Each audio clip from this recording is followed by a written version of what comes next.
महिला सक्षमीकरणासाठी ओझरला महिला जपानुष्ठान सोहळ्याचा प्रारंभ।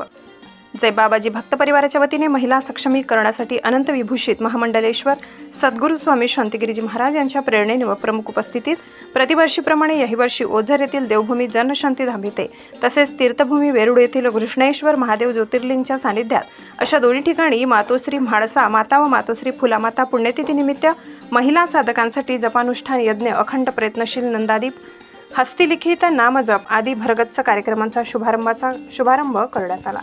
कठोर तपस्वी निष्काम कर्मयोगी जगद्गुरू जनार्दन स्वामी मोहनगिरीजी महाराज धर्मपीठाचे पीठाधीश्वर उत्तराधिकारी अनंत विभूषित श्री 1008 महामंडलेश्वर समर्थ सद्गुरू स्वामी शांतिगिरीजी महाराज यांच्या प्रमुख उपस्थितीत प्रतिवर्षीप्रमाणे याही मातोश्री म्हाळसा माता व मातोश्री फुलामाता पुण्यतिथी निमित्ताने खास महिला साधकांसाठी श्री क्षेत्र जनशांतीधाम ओझर येथे तसेच तीर्थक्षेत्र वेरूळ आश्रमात महिला जपानुष्ठान सोहळ्याचा जय बाबाजी जय म्हाळसा माता जय फुलामाता अशा प्रचंड जयघोषात शुभारंभ करण्यात आला। यावेळी श्रीफळ वाढवून मौनव्रत व अनुष्ठान शुभारंभ करण्यात आला। यावेळी आश्रमीय संत ब्रह्मचारी रामानंद महाराज यांनी विशेष मार्गदर्शन केले। यावेळी पांडुरंग महाराज विलास शास्त्री कुलकर्णी गुरुजी महेश गुरु शिवपुरी आश्रमात संत सेवेकरी महिला भाविक मोठ्या संख्येने उपस्थित होते।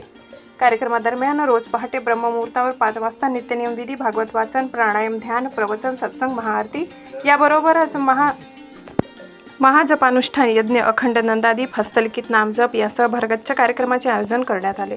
नाशिक तेज डिजिटलसाठी अमर आढाव ओझर।